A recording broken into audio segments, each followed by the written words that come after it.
Welcome back to Sabbath School Boot Camp. Sabbath School Boot Camp is here to help you think critically and creatively about your Sabbath School lesson. Now, this is week 12, and we are talking about the Sabbath and education. Don't act surprised. The lesson could be entirely on the word Matthew, and Adventists would find a way to make it about Sabbath, okay? So don't be surprised that the word Sabbath, that the idea of Sabbath ends up in this lesson right here about education, okay? We like Sabbath. We're going to talk about Sabbath, so let's get started. Welcome back to Sabbath School Boot Camp. Our mission is to help you think creatively and critically about your Sabbath School lesson. So let's get in the bunker and get going.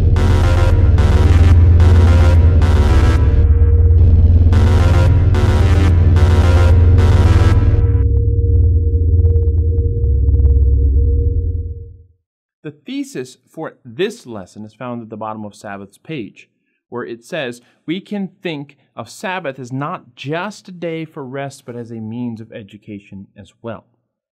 In other words, as we look at these principles of Sabbath keeping, what do these principles tell us about God?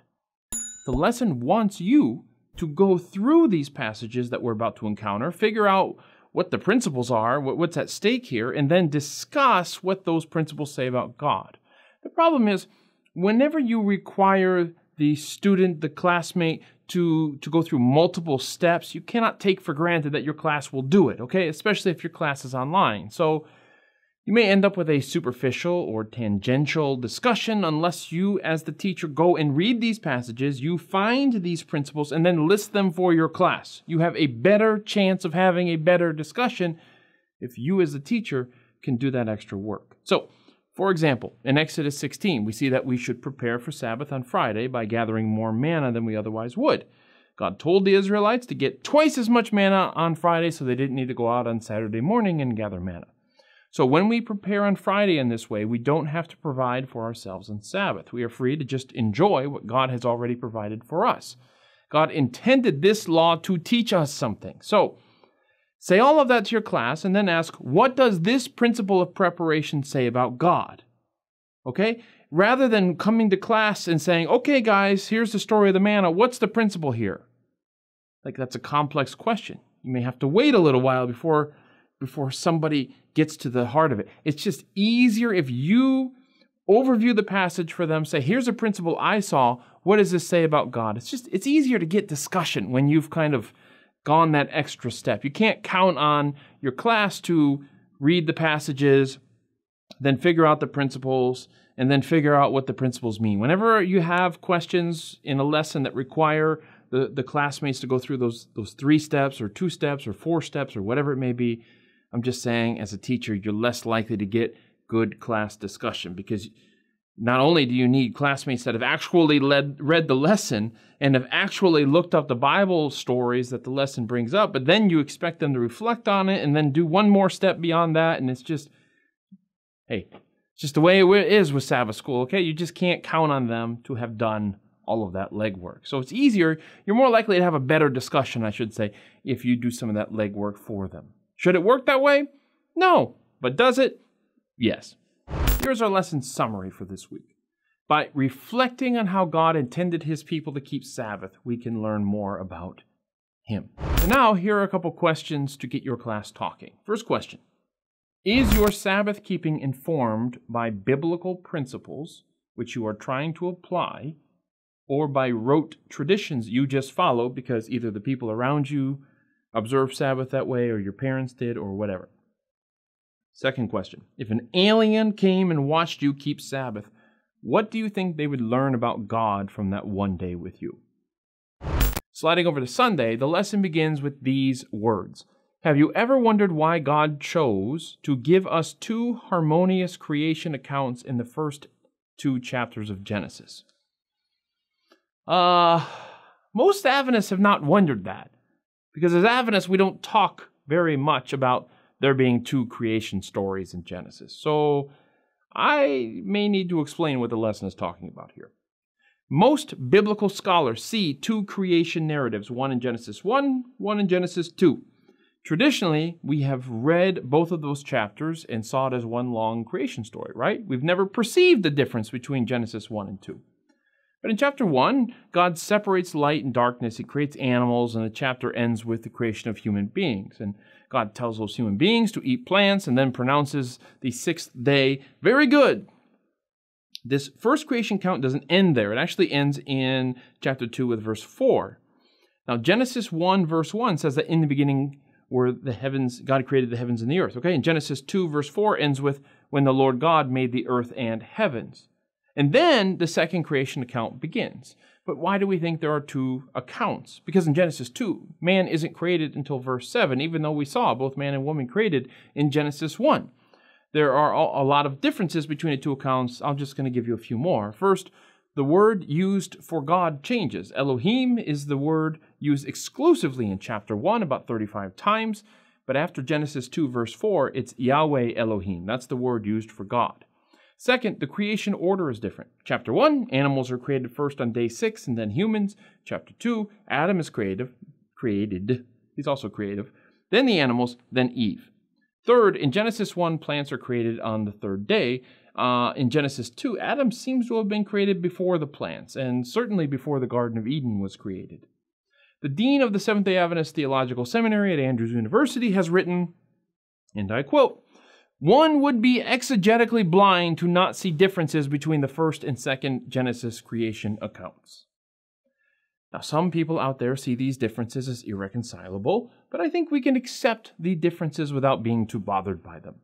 We've talked about this more than we needed to for the purpose of this video, but I think the lesson made a big mistake in just assuming that everyone was aware of the two creation stories. No teacher likes being blindsided in their class, and so I just wanted you to understand where the lesson was coming from in case somebody throws that curveball at you. Now, with that in mind, we can look at that creation Sabbath as a day of wonder. Adam and Eve are seeing animals for the first time. How cool, how strange. They're experiencing the world for the first time. Everything is new and interesting and scary. And that first Sabbath was a day for discovering the world and walking literally step in step with God. Today, discovering our world on Sabbath means we take a walk, and spending time with God often means going to church to listen to people pray and preach and read Scripture. Imagining this first Sabbath, I think, can help us practice Sabbath in better ways. Genesis 2 shows us that the sixth day of creation was all about humanity figuring out what they need, and then God supplying that need. But day 7 was about enjoying that life with God, all the things that He has supplied. And in this sense, we make Sabbath holy when we stop trying to gain what we think we need and we just enjoy the life and the things that God has already given us. It's a day to be curious and to explore and to learn. Moving to Monday, we are looking at the Israelites after the Exodus as God tries to re-educate them. They have to unlearn a lot of what they experienced in Egypt. In Exodus 16, we find the story of the manna. God gives detailed instructions as to how He's going to provide for His people. He deposits this heavenly bread on the ground, and the people are to gather enough for themselves for that day. They are not to take more than they need, nor to try and store it long term.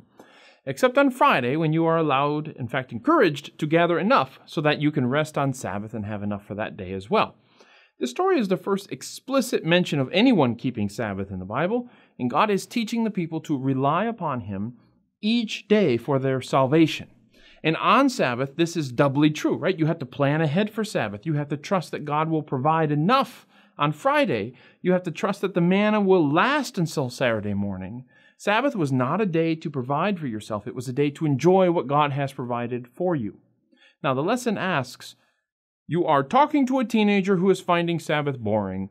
What suggestion will you give to help him rediscover the Sabbath as a positive learning experience?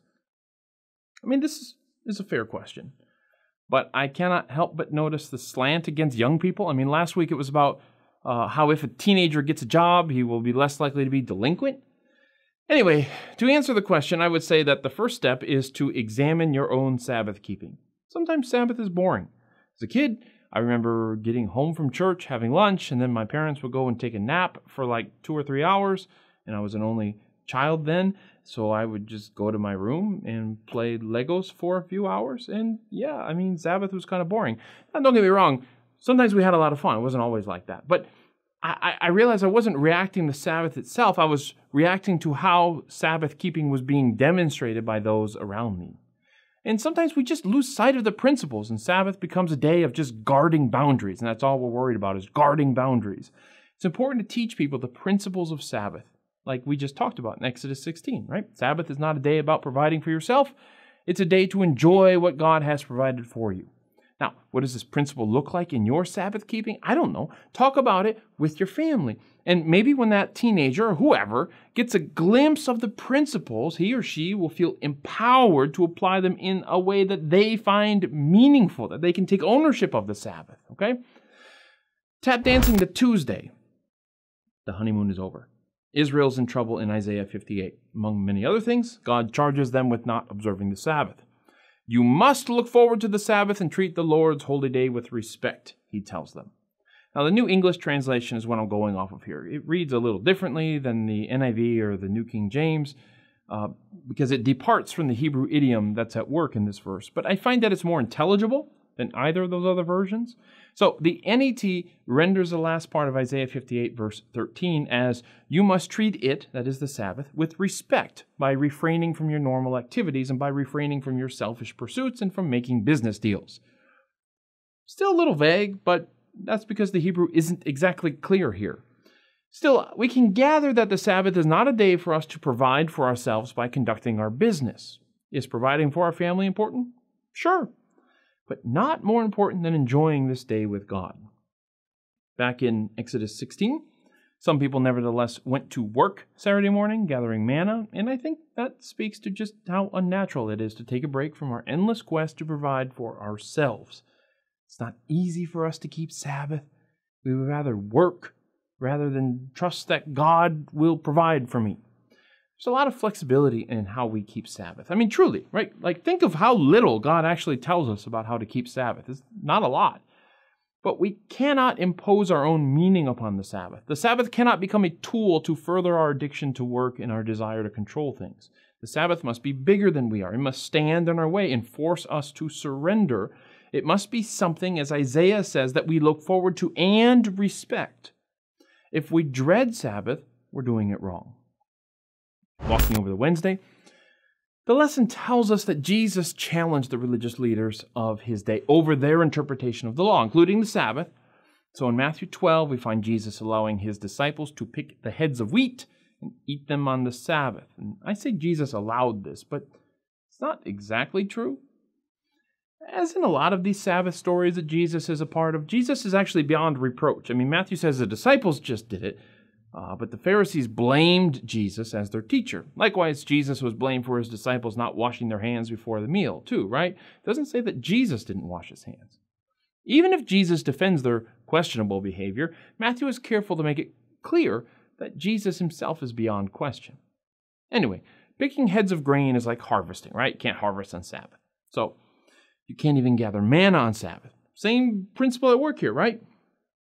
But Jesus introduces the Pharisees to two principles of Sabbath keeping. First, God desires mercy, not sacrifice. That's curious.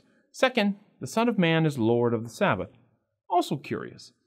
In Luke 13, we have a story of Jesus healing a woman on Sabbath in a synagogue. The president of the synagogue protests with a principle of his own, for there are 6 days to do work, and the Sabbath is not one of them.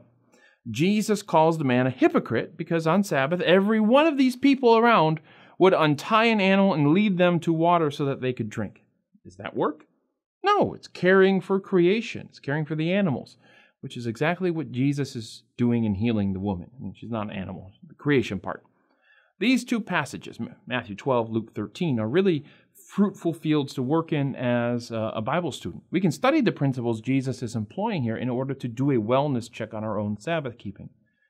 Are we more like the synagogue president, woodenly clinging to the letter of the law, or are we more like Jesus, who has a deeper appreciation, a more humane view of the Sabbath? Now, trotting over to Thursday, we are talking about the Sabbath as a time for community. Sabbath is a day for gathering together in worship and sharing the good news of God with others. as the lesson points out, sometimes this means good theological conversations. Man, I wish we had more of those in church. How cool would it be if we said, hey, we're going to study, I don't know, predestination this Sabbath afternoon. Read all those texts in the Bible and come ready to talk. We're going to do this in a Christ-like way, okay? And it's going to be great. Sometimes I think we're afraid of doing stuff like that because, I don't know, our interest at this point is just holding down the fort, right? Making sure everybody believes the things that they should believe. We're not necessarily looking for other things to believe. And this is the role of the Sabbath school lesson, and the Sabbath school lesson never gives voice to uncomfortable questions, does it? It's kind of the rails on which church leaders would prefer our discussion to run. I'm not going to say anything more about that, okay? It's all we have time for this week. So class dismissed. I'll see you next week.